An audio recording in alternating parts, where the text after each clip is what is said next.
Good lies, or cruel truth, what would Machiavelli choose? The letter arrived on a dismal Tuesday morning, its seal intact but worn at the edges, as if it had traveled through time itself rather than merely across Florence. Professor Elena Rossi's hands trembled slightly as she recognized the unmistakable imprint, the private mark of Niccolo Machiavelli, a man dead for nearly 5 centuries, yet whose shadow stretched across the corridors of power to this day.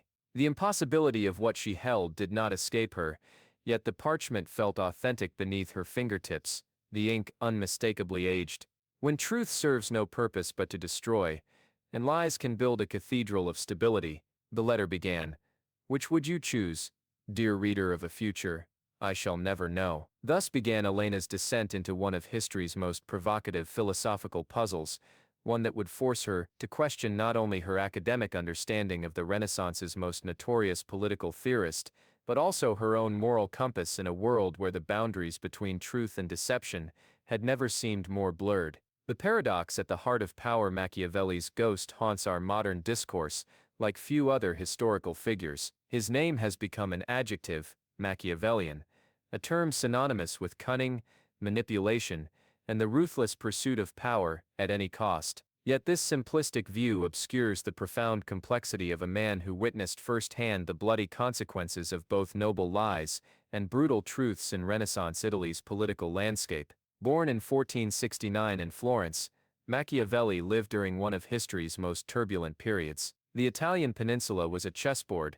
where popes, princes, kings, and republics moved against each other in deadly games of alliance and betrayal. It was here, amid the splendor and squalor of Renaissance politics, that Machiavelli formulated his revolutionary views on statecraft, views that would eventually crystallize in his most famous work, The Prince. As Elena traced her finger over the cryptic message, the central question burned bright in her mind. In Machiavelli's cold calculus of power, would he favor the comfort of a beneficial deception over the potential devastation of an unnecessary truth? The answer, she suspected, lay not in easy moralizing, but in the pragmatic reality that defined his worldview. The Illusion We Live by Professor Rossi. Do you tell your husband you love him every morning? The question came from an unexpected source. Julia, her youngest graduate student, normally so reserved during their weekly seminar on Renaissance political thought. Elena blinked, momentarily thrown by the personal nature of the inquiry.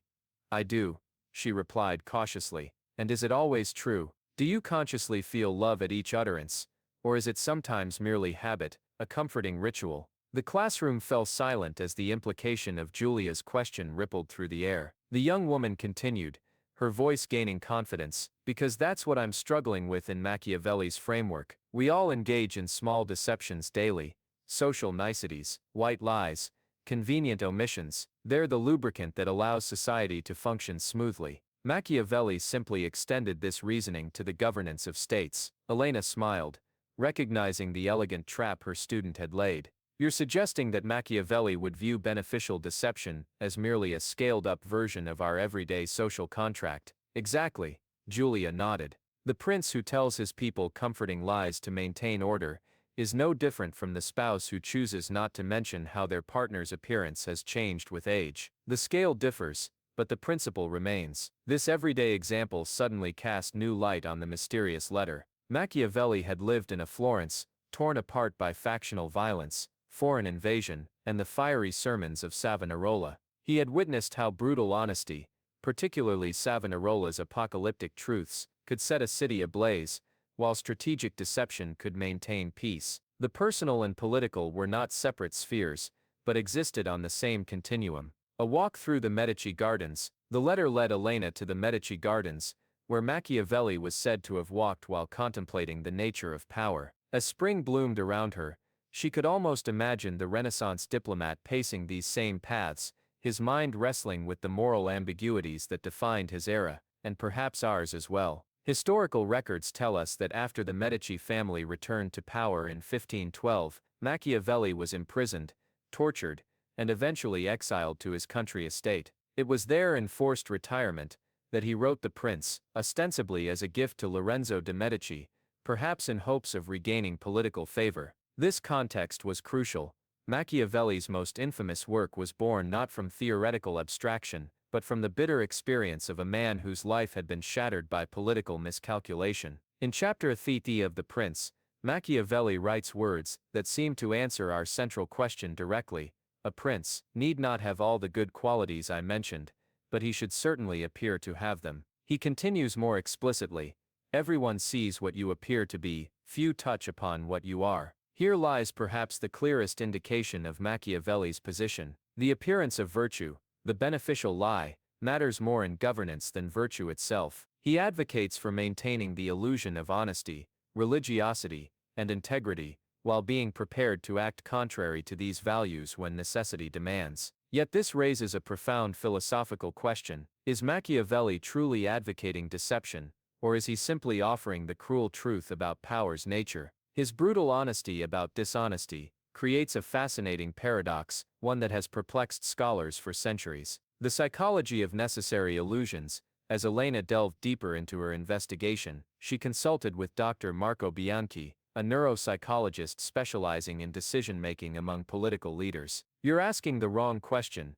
Bianchi told her over coffee at a small cafe overlooking the Arno River. "It's not whether Machiavelli would choose good lies over cruel truths, it's that he understood how human psychology requires certain illusions to function at both individual and societal levels." Bianchi explained that modern neuroscience has revealed fascinating insights into how our brains process uncomfortable truths. MRI studies show that when presented with facts that contradict our core beliefs, the brain reacts as if facing a physical threat. The amygdala, our threat detection center, activates, while the prefrontal cortex, responsible for rational thought, becomes less engaged. Machiavelli intuited what science has confirmed. Bianchi continued, human societies cannot function with absolute transparency. Consider how markets would collapse if every financial institution revealed their complete vulnerabilities, or how international relations would disintegrate if diplomats abandoned strategic ambiguity. This scientific perspective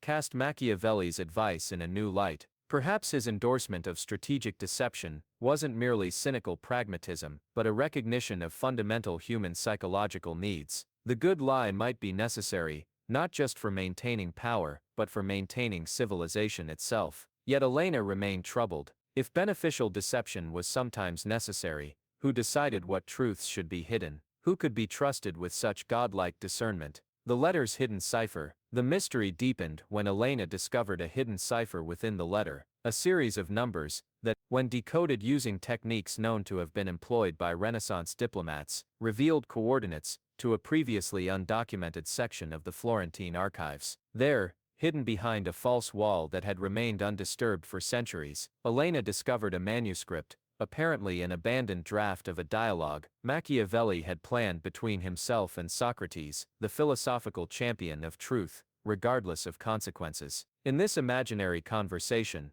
Machiavelli defended his position. "You died for your commitment to truth, noble Socrates, and what changed in Athens? The same corrupt systems continued, the same flawed men ruled, but without your wisdom to guide them toward better governance. I chose a different path, to speak truth to those who could bear it while recognizing that most cannot." The fictional Socrates countered, "And in so doing, did you not deprive men of the opportunity to rise above their nature? By assuming their inevitable corruption, you ensured it would continue." Machiavelli's response was telling, "I described men as they are, not as we wish them to be. But consider this, might there be a higher truth than factual accuracy? If a lie prevents bloodshed, preserves beauty, or maintains order that allows human flourishing, is it not serving truth's ultimate purpose?" This dialogue, never published, and perhaps never intended for others' eyes, revealed a more nuanced thinker than the cold pragmatist of popular imagination. Machiavelli seemed to be wrestling with the very moral questions that had defined philosophy since ancient times, but with the added weight of having seen high principles lead to catastrophic real-world consequences. The Medici's lesson. Lorenzo de' Medici, to whom the prince was dedicated, never acknowledged Machiavelli's gift. The exiled diplomat never returned to government service. His practical wisdom, offered to princes who might employ it for stability, rather than tyranny, went unheeded in his lifetime. Yet 500 years later, his insights continue to challenge our comfortable assumptions about truth and governance. As Elena walked through the Uffizi Gallery, surrounded by Renaissance masterpieces, commissioned by the very rulers Machiavelli had advised, she wondered about the complex moral calculus that had allowed such beauty to flourish amid such brutality. The Medici family, bankers, politicians, and eventually popes, had employed strategic deception throughout their rise to power. They maintained the illusion of republican governance in Florence, while gradually consolidating their control. They presented themselves as ordinary citizens, while living in princely splendor. They professed Christian humility, while engaging in ruthless elimination of rivals. Yet their patronage had also enabled the genius of Michelangelo, Leonardo, Botticelli, and countless others. The magnificent dome of Florence's cathedral, the breathtaking frescoes of countless churches, the philosophical and scientific advancements of the Renaissance, all had flourished under a regime that embodied Machiavellian principles. Would absolute transparency, however virtuous in principle, have produced such cultural flowering, or would it have merely accelerated the factional violence that periodically engulfed the city? A modern Machiavelli. As Elena continued her investigation, she was approached by an unexpected figure, a senior advisor to Italy's current government, a man known for his behind-the-scenes influence, rather than public profile. "Your research into Machiavelli has attracted attention," he told her, during a discreet meeting in a quiet corner of the Boboli Gardens. "Some of us still apply his principles, you know." Elena raised an eyebrow, including the preference for beneficial deception over destructive truth. The advisor smiled thinly. "Let me offer you a contemporary example. During the financial crisis of 2008, central banks around the world made public statements expressing confidence in systems they privately knew were on the brink of collapse. Was this dishonest? Certainly. But had they spoken the complete truth, mass panic would have ensued, guaranteeing the very collapse they sought to prevent. So the end justifies the means," Elena challenged. "Machiavelli would say that in governance, the end defines the means," the advisor corrected. "If stability, prosperity, and the common good are your aims, then the methods must be judged by their effectiveness in achieving these ends, not by abstract moral principles, disconnected from consequences." This modern Machiavellian presented a troubling case. Elena could not easily dismiss his reasoning, yet something within her recoiled at the implicit elevation of expediency over honesty. Where was the line between necessary strategic ambiguity and manipulative deception, between protecting the public from destructive panic and denying them agency through informed choice? The other Machiavelli, the popular image of Machiavelli, the cold-eyed advocate of manipulation and force, largely derives from the prince. Yet this was not his only work, nor perhaps his most significant one. In his discourses on Livy, Machiavelli presents himself as a passionate republican, advocating for liberty and civic virtue. Here, his approach to truth appears markedly different. He argues that republics thrive on transparency, public debate, and the free exchange of ideas, all predicated on truth, rather than deception. This apparent contradiction troubled scholars for centuries. How could the same mind produce both a handbook for autocratic control and a celebration of republican freedom? Was one work sincere, and the other cynical? Or did Machiavelli perceive no contradiction between these seemingly opposing perspectives? A potential resolution emerged from a careful reading of both texts. Machiavelli tailored his advice to different contexts. In stable republics, where institutions and civic virtue could be developed over time, transparency and truth served the common good. But in times of crisis, when order itself hung in the balance, more expedient approaches might be temporarily necessary. This contextual ethics suggests that Machiavelli might not choose universally between good lies and cruel truths, but would instead ask, what does this particular situation require? What will lead to the greatest stability and flourishing? The Prince's Mirror. As her investigation deepened, Elena became increasingly convinced that the mysterious letter was an elaborate academic fraud, brilliant in its execution, but ultimately inauthentic. Yet the philosophical question it had raised remained profoundly relevant. Modern leaders face the same dilemmas that confronted the princes of Renaissance Italy. When does national security justify secrecy? When does social harmony require the gentle concealment of certain realities? When does the physician withhold grim prognoses from patients, or parents shield children from harsh truths they're not yet equipped to process? These questions transcend the simplistic dichotomy between deception and honesty. They speak to the complex calculus of harm and benefit, short-term pain and long-term flourishing, individual dignity, and collective welfare. Perhaps Machiavelli's greatest insight was not that princes should lie, but that governing requires a more nuanced approach to truth than private morality might suggest. The ruler, unlike the private citizen, bears responsibility for consequences that affect countless lives. The transformation, beyond the binary. As she prepared the final lecture of her semester on Machiavelli, Elena realized that the mysterious letter, authentic or not, had led her toward a more sophisticated understanding of the Florentine secretary's moral universe. Machiavelli's legacy, she told her students, is not a simple choice between good lies and cruel truths. Rather, it's the recognition that both absolute transparency and routine deception carry severe costs. The art of governance, and perhaps of life itself, lies in discerning when clarity serves flourishing, and when it merely satisfies our desire to speak without regard for consequences. She continued,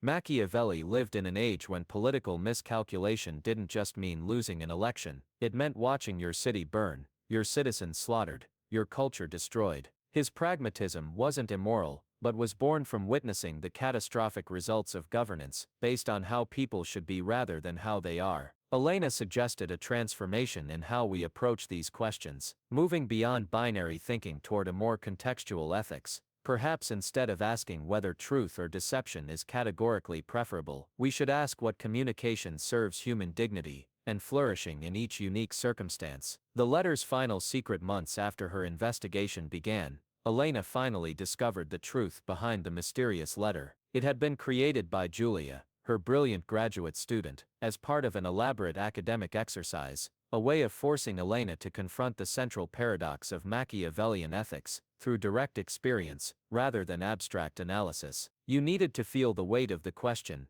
not just think about it, Julia explained when she finally revealed her deception. Would you have engaged so deeply with this moral puzzle, if I had simply presented it as a hypothetical in class? Elena laughed, recognizing the perfect Machiavellian irony of the situation. So you used a good lie to lead me toward a deeper truth. Exactly, Julia smiled. And isn't that precisely what Machiavelli might have done? The enduring question, standing before Machiavelli's tomb in the Basilica of Santa Croce, Elena reflected on the journey that had begun with a forged letter. The simple marble monument bore an epitaph that seemed to capture the essence of the man. No eulogy could match so great a name. Machiavelli's legacy remains contested precisely because he refused to offer comfortable moral absolutes. Instead, he forced his readers, both Renaissance princes and modern citizens, to confront the complex relationship between ideals and reality, between what we wish were true and what we must acknowledge as true.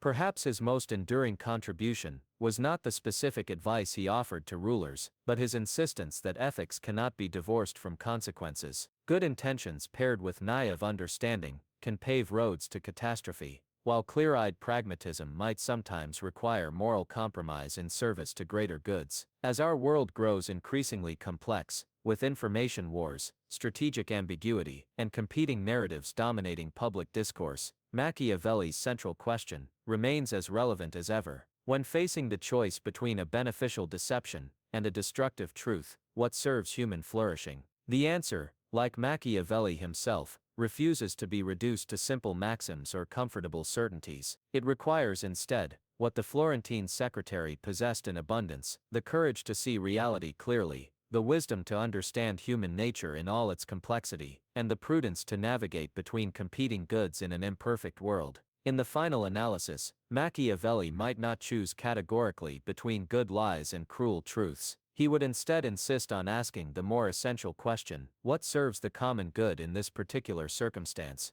given these particular people, in this particular time? And perhaps that nuanced, contextual approach to ethics, rather than rigid adherence to abstract principles, is the truth we most need to hear, however uncomfortable it might be. As Elena left the basilica and stepped into the brilliant Florentine sunshine, she carried with her not certainty, but a deepened appreciation for the moral complexity that defines both governance and life. In a world hungry for simple answers, Machiavelli offers something more valuable, the wisdom to ask better questions. The gulf between how one should live and how one does live is so wide that a man who neglects what is actually done for what should be done learns the way to self-destruction rather than self-preservation.